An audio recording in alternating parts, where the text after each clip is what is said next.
Olá, amigos do canal Conversa de Violonista. Meu nome é Luciano Moraes, pós-doutor em música pela Universidade de São Paulo. Estou aqui para conversar com vocês sobre o vídeo anterior, que deixou muita gente preocupada e meio que confusa, porque foi uma explanação excessivamente teórica a respeito de uma série de habilidades práticas que os violonistas precisam desenvolver. Então este vídeo é uma complementação daquele, assistam o vídeo anterior, para vocês não ficarem muito perdidos na discussão que eu vou começar agora. Eu falava a respeito de pontos culminantes em melodias, tá? A ideia principal era de que cada melodia que vocês puderem imaginar possui somente um ponto culminante. Se a gente pegar, por exemplo, uma muito conhecida...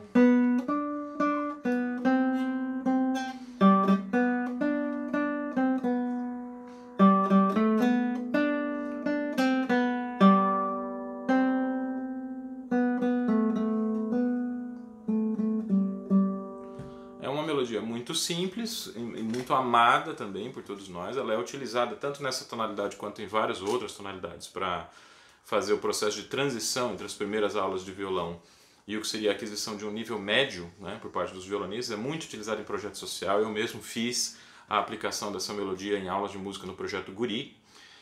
E a gente percebe que esse lugar onde eu retardei um pouco o andamento, ele tem um momento dentro da harmonia e dentro da própria constituição da melodia que pede que seja dada uma ênfase um pouco maior, né? Para não ficar aquela coisa de caixinha de música, né? Com todo respeito às caixinhas de música, mas tem muito músico que toca de maneiras que a gente fica realmente com saudade de ouvir as caixinhas de música, justamente por não prestar atenção a esse aspecto, né? Que a melodia ela não é uma sequência de notas todas iguais, né? Senão vamos tentar ouvir mais uma vez.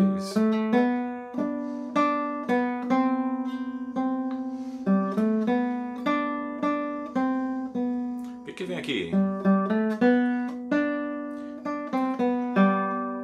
Esse intervalo de quarta é importante e o texto da canção também diz algo muito importante em qualquer que seja a estrofe que vocês pegarem. Pode pegar o texto inteiro dela e ver o que acontece nesse salto. Ele está falando de alguma coisa importante. Perdi meu gado, morreu de sede, meu alazão, né? Ou meu alazão.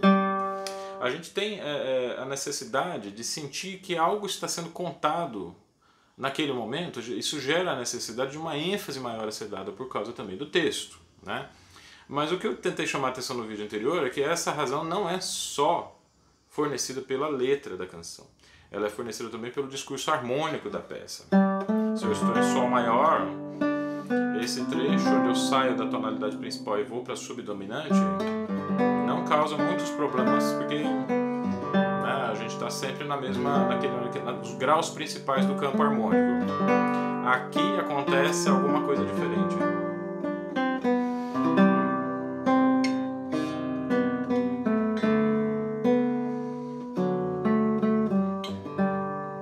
Esse é alguma coisa diferente é o quê? Uma sétima de dominante que prepara a harmonia toda para o quarto grau. Dependendo da audácia do arranjo, eu posso fazer um movimento cromático entre esse Mi, que seria sexto grau de Sol maior, terceiro grau de Dó maior, a tonalidade que eu estou. Resolvendo esse Mi bemol, resolve no Ré natural, que é a melodia saindo do Lá para o Si, ela me aponta para este acorde aqui, que é o acorde de tônica com segunda inversão, né? Ou dominante com quarta e sexta. A quarta desce para a sétima e o sexto grau de Ré maior desce para o Lá, que seria o segundo grau de Sol. Quer dizer, é um caminho harmônico um pouquinho mais sofisticado, que de repente exige que a gente toque isso com um pouco mais de ênfase. Existem razões harmônicas para que isso seja feito. Há razões melódicas também. Todos esses intervalos são ou grau conjunto ou terça, né? Aqui, no que eu estou chamando de ponto culminante da melodia, a gente tem um intervalo de quarta, que é o maior intervalo desta melodia. O resto vai descer só por grau conjunto. Quer dizer, vamos pensar sempre que graus conjuntos em melodias são mais simples do que saltos, tá? Quando você tem uma melodia que acontece por saltos, ela está gerando uma ambiguidade em si própria. Ela está dizendo, olha, eu sou uma melodia, mas eu também sou um acorde arpejado. É o caso da melodia da célebre canção do Chico Buarque chamada Sinhá, né? A melodia começa assim: Mi, Lá, Si, Dó, Mi, Si. Quer dizer, logo no início da melodia você tem um salto de uma oitava mais uma quinta agregada. Uma melodia super difícil de cantar, né? Uma melodia super difícil de afinar. Ela começa com esse salto de quarta, que é o salto mais complexo da melodia de Asa Branca, tá? Segue por grau conjunto, uma terça maior, que dentro desse contexto quase é um grau conjunto também, quer dizer, um grau bastante próximo na melodia, mas depois dessa terça tem um salto de quinta, né?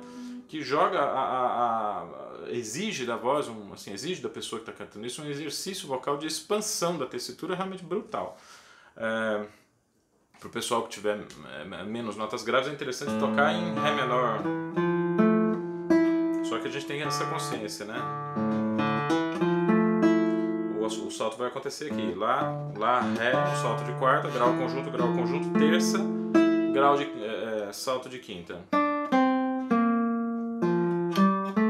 Então a melodia, o que a gente chama de melodia, é uma coisa que se desenvolve preferencialmente, preponderantemente em graus conjuntos. Quando o segmento, né, quando o transcurso da melodia acontece por saltos, é necessário que a gente perceba esses saltos como algo a ser dito, quer dizer, tem alguma coisa importante para ser dita, né, no caso desses saltos. No caso dessa melodia, que na verdade é de João Bosco, né, a canção é de Chico Buarque e de João Bosco, a gente tem com muita clareza um ponto culminante logo na nota mais aguda.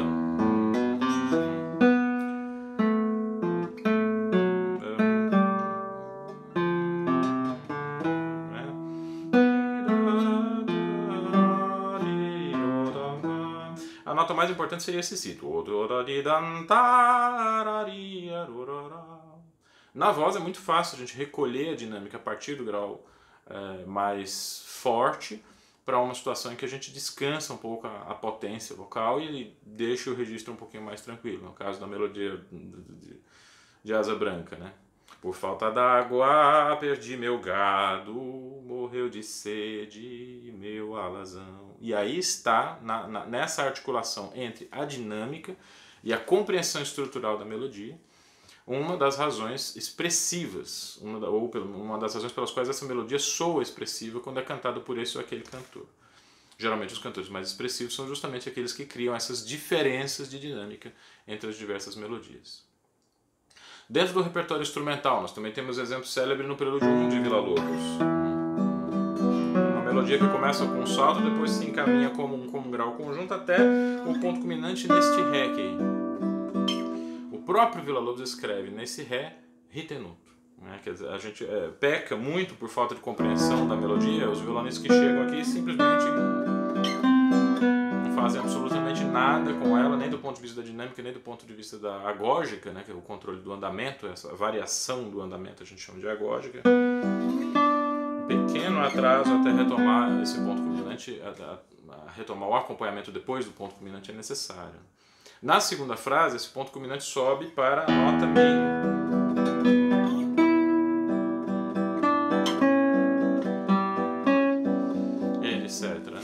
E na terceira frase, esse ponto culminante chega até o Fá sustenido. É a primeira vez em que a nota da melodia, que está sendo tocada aqui na quarta corda, vai atacar um som mais agudo do que a nota mais aguda do acompanhamento. Então o que a gente imagina que seja uma melodia na região grave, transcende, extrapola a tessitura do acompanhamento que está na região aguda, né? Essa melodia é quase como se ela estivesse querendo se sobrepor, se colocar em uma preponderância, passar para o estágio mais agudo, passar para uma tessitura mais aguda ainda do que o acompanhamento. Não é possível que um recurso composicional como esse passe desapercebido em uma execução informada.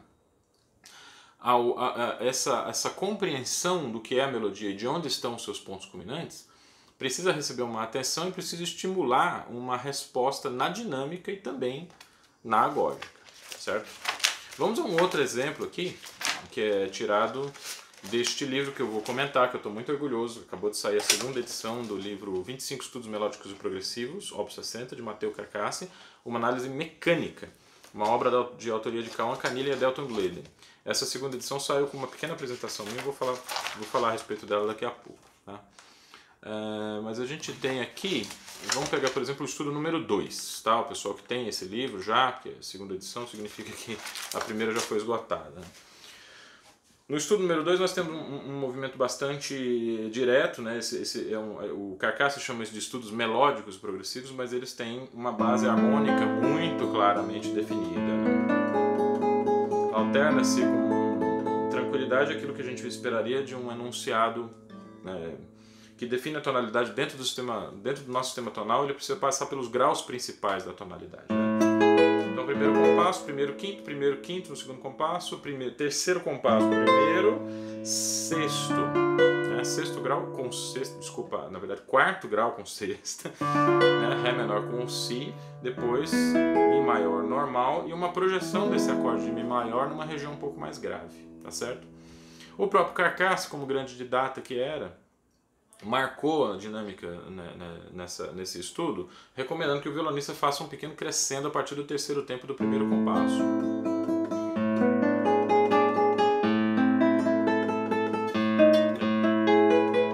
Ao chegar no terceiro compasso, ele escreve F, forte, diminuindo a partir do Mi maior.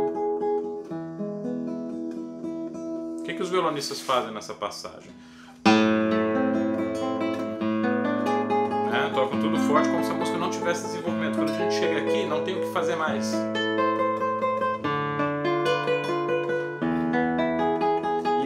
E essa nota também é uma nota que a gente escuta com muito acento, com muita ênfase, justamente porque é possível fazer. A quarta corda do violão, na segunda casa, essa nota Mi, ela tem bastante potência. A quarta corda é uma corda muito estridente, né? Uma corda que tem um potencial de jogar energia nas notas que são extraídas dela muito grande. Só que isso faz com que, do ponto de vista harmônico, o violonista chova no molhado, porque ele acabou de dizer Mi maior, Mi maior. Quer dizer, que vale um pouco aquele efeito das pessoas que ficam cutucando você o tempo todo, repetindo a informação, né? Sem que traga nada de novo, nada de diferente. Ora, se a informação harmônica do início do compasso 4 é esta, e depois eu sigo aqui, eu tenho que entender que é uma projeção para uma região mais grave do mesmo acorde. Então, a relação entre esses dois momentos precisa ser muito cuidadosamente construída. Escute como esse acorde se desenvolve e toque este no tamanho que o primeiro acorde está, ou seja, Mi maior, grande, forte. Esse Mi maior vai decrescendo. Quando chegar o momento de tocar o Mi uma oitava acima, a gente ataca na intensidade que esse Mi está. O efeito é... certo? E não uma reafirmação idêntica, igual, monótona, rebatida, de um determinado patamar de dinâmica que foi atingido. Tá certo? A gente poderia dizer, então, com toda clareza, que essa região, essa parte do estudo número 2 do Matteo Carcaça, até o compasso número 8, tem o seu ponto culminante no compasso número 4. Né? Ali é que a gente tem que jogar uma quantidade maior de energia. O que acontece depois...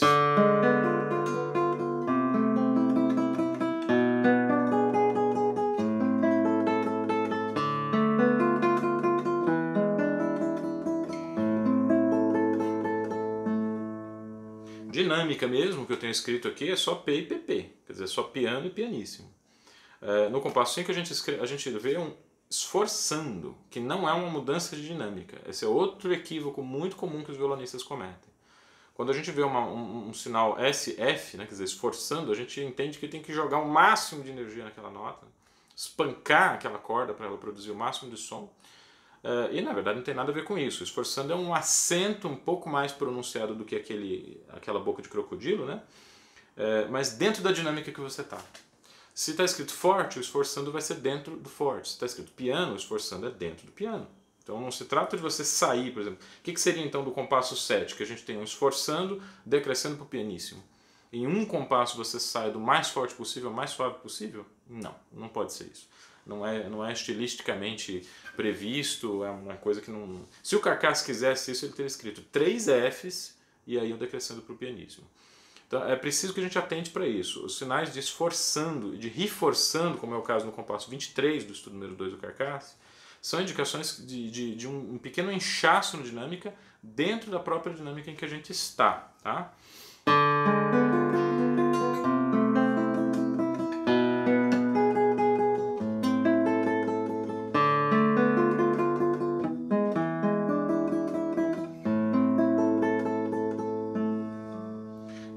nega que aconteceu alguma coisa nesses lugares onde está marcado esforçando.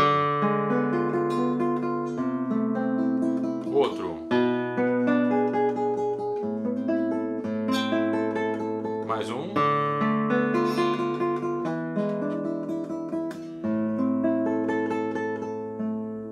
Pro pianíssimo, certo? Então é um caso que o estudo número 2 oferece um campo de trabalho para a gente pensar essa relação da dinâmica com os pontos culminantes. Uma última coisa a ser dita a respeito do estudo 2 do Matteo Carcassi é que a condução da dinâmica para o ponto culminante vai ser feita, pelo menos no começo, pelas cordas soltas. Então é uma coisa que a gente precisa prestar atenção, que é muito difícil eu receber um aluno, por exemplo, um dos meus alunos eu peço, traz semana que vem o estudo número 2 do Matteo Carcassi. É muito difícil, foi muito difícil encontrar um aluno que me trouxesse um planejamento, né, da dinâmica dos baixos. Normalmente eles tocam o polegar todos na mesma intensidade, né? Ataca esse primeiro lá igual ao segundo, e igual ao terceiro, e igual ao quarto, apesar do campo harmônico tá sendo praticamente percorrido em cima desse lá, né? É importante a gente ter essa noção, né, que esse lá tem que ser um pouco mais sonoro. Aqui mais, e aqui é o máximo, igual, um pouco menos, bem menos. E assim a gente percorre um arco dinâmico completo, desde o mesoforte, que o Carcassi pede no começo, até o que seria talvez um piano, ou mesopiano, no final do compasso 4. Tá?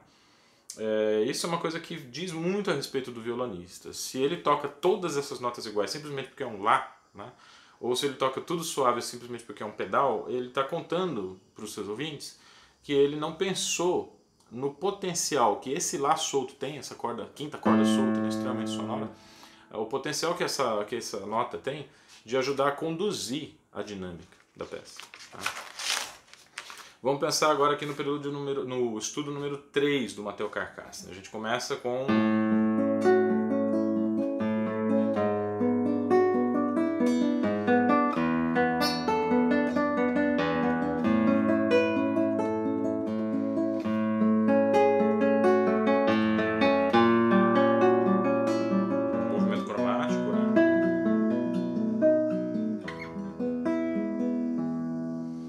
peça que as pessoas aproveitam esse último acorde do compasso 8, né, para descer a lenha, né? Um acorde Mi maior, um acorde bonito, a sessão do meio do estudo número 1 do Villa-Lobos, então vamos tocar.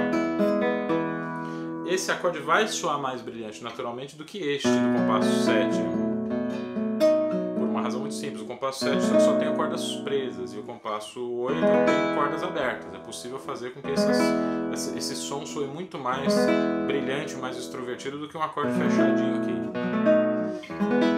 Se a gente tocar do mesmo jeito, é essa diferença de timbre que a gente ouve. Fechado, o instrumento naturalmente leva a isso. Mas é aí que vem, né, a necessidade de a gente dominar o instrumento. O que significa dominar o instrumento? Significa entender que esse acorde do compasso 7, ele não só é um acorde de tensão, é um acorde dominante com quarta, que resolve no Ré sustenido, a quarta Mi resolve no Ré sustenido, que é a terça do acorde de Si maior, mas também que ela é o ponto, esse compasso 7 é o ponto culminante de toda essa primeira sessão. Tá? Se não, vamos ouvir. Aqui está estabelecido um jogo de perguntas e respostas entre a melodia, né, e a linha do baixo, que vai me responder essa melodia também.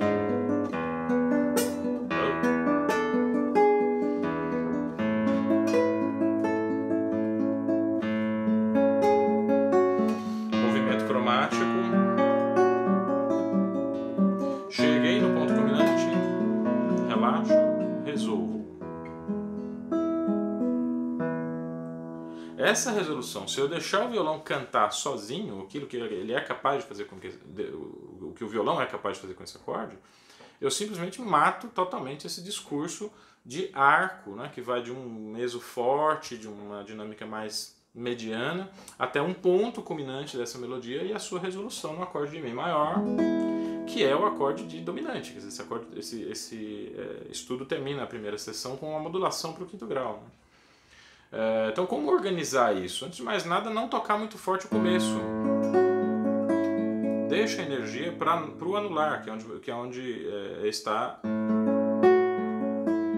a melodia mais aguda, né? Eu tenho algumas sugestões meio idiosincráticas para esse estudo, que é nesse ponto aqui jogar uma meia pestana para não ter um corte, né? Se eu faço aqui com o dedo 3, esse dedo 3 vai ser o mesmo dedo usado no Sol sustenido. Do Dó sustenido para o Sol sustenido, não tem como fazer esse salto sem cortar a nota Dó sustenido. Algumas pessoas utilizam um dedilhado mais razoável com o dedo 2. Isso ameniza o problema, mas não resolve. A pestana me dá a possibilidade de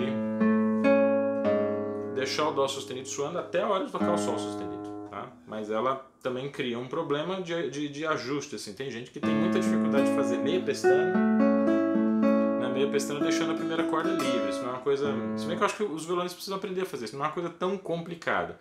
Se tá com preguiça de usar isso, faz a meia pestana só no quarto tempo.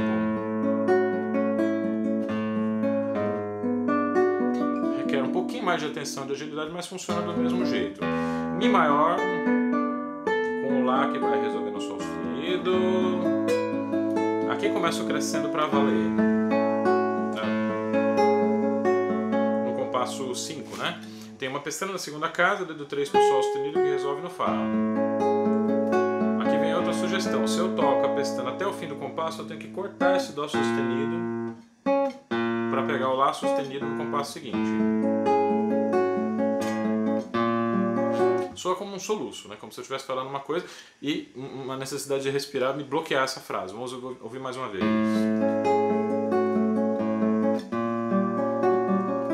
Eu estou fazendo um pouco caricato, tá? É possível tocar isso de uma maneira um pouquinho mais bonita, vamos dizer. Estou fazendo a propaganda do dedilhado que eu imaginei que é.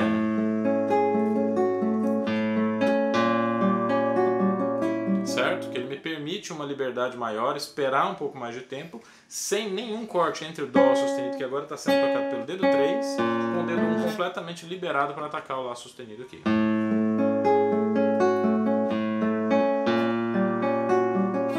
Tá? O que eu fiz para sair da meia pestana aqui e atacar o Lá e o Dó sustenido com o dedo 2 e 3 foi aproveitar o momento do Lá solto. Então sempre aproveitar cordas soltas para fazer essas mudanças de posição. Tá? O importante para o vídeo de hoje nem é tanto essas dicas de dedilhado, né, essas sugestões de dedilhado, mas ajudar vocês a entenderem que esse acorde tem que ser tocado ele inteiro. Pelo menos no início do compasso, tá? Se no primeiro compasso eu tive uma preocupação muito grande em isolar a melodia,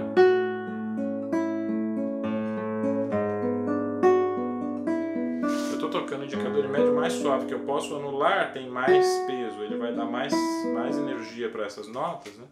No compasso 7 isso não vai acontecer, eu vou tocar todas as notas como se elas fossem uma só grande melodia. Si, Fá, Lá, Mi, né? Si, Fá, Lá, Mi, todas elas têm que ser muito bem cantadas, porque é o ponto culminante dessa frase, então isso tem que ser muito bem pronunciado. Agora aqui isola esse Ré sustenido e só acaricie com muita calma, com muita tranquilidade o Fá e o Lá finais, né?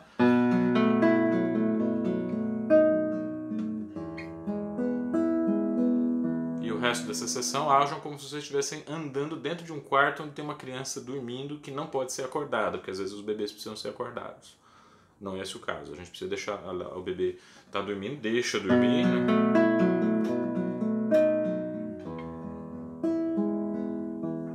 Evitem que acontece sempre que a gente precisa tocar essa primeira corda solta, extremamente estridente, né? Então essas são exemplos que eu peguei assim por acaso, né? 2 exemplos vindos do cancioneiro popular brasileiro, e um prelúdio de Villa-Lobos e 2 estudos melódicos e progressivos do Carcasse para ilustrar um pouco mais aquilo que eu tentei falar no vídeo anterior a respeito de pontos culminantes de melodias. Tá? Eu espero que tenha ficado relativamente claro. Eu estou fazendo esse vídeo sem edição, então desculpem eventualmente algumas notas esbarradas, né? Essa coisa de falar e tocar ao mesmo tempo dá um certo trabalhinho. Mas era basicamente isso que eu queria dizer. Antes de encerrar o vídeo, eu queria dizer para vocês que eu estou muito contente porque nessa próxima quinta-feira nós vamos ter a live com a Laura Cohen. E a gente vai discutir as relações que existem entre a linguagem, formas diferentes de linguagem definições de linguagem, por que não dizer, compreensões a respeito da linguagem, na música e na literatura. Ela é uma escritora que gosta muito de música, muito de violão, e tem colocado esse nosso instrumento e os nossos dilemas em torno do instrumento no centro de alguns dos seus mais importantes livros, algumas das suas obras mais proeminentes. Uma delas que eu recomendo muito a leitura chama-se Canção Sem Palavras, onde ela trata da trajetória de crescimento de uma violonista ao longo de uma viagem muito importante para Israel, mas também uma viagem dentro de si mesma e da sua própria relação com o instrumento, com o violão. Ela fez uma pesquisa brilhante a respeito desses dilemas que a gente passa, e é uma daquelas obras que tem isso em comum com a grande literatura, né? Do qual esse livro sem dúvida nenhuma faz parte, que é colocar a gente em contato com dilemas internos muito importantes, mas isso é feito de uma maneira que ela revela para nós a linguagem. Quer dizer, não é só um livro de anotações psicanalíticas a respeito de dilemas que todas as pessoas enfrentam. Foi feito ali um trabalho de artesanaria da linguagem muito importante. A gente vai conversar justamente sobre esses aspectos, que são os que transformam relatos de viagem em arte. Tá? Nesse vídeo eu tentei mostrar um pouco o que transforma uma compreensão de notas em arte, no ponto de vista musical. É por isso que quando a gente faz um concerto, a gente precisa tanto de silêncio e precisa tanto de atenção. Porque se a gente não tiver uma plateia que esteja ouvindo com muito cuidado e acompanhando cada coisa que o intérprete está fazendo em relação a esses problemas que a composição coloca, né, a gente simplesmente não tem como viver aquele momento artístico ou ter o contato com aquela obra. Tá? Então estejam conosco, já tem um post aqui no canal a respeito com horário, dia certinho, nessa próxima quinta-feira, daqui 2 dias. Tá? Eu espero todos os amigos do Conversa de Violonista lá. Muito obrigado pela audiência de vocês e até o nosso próximo vídeo.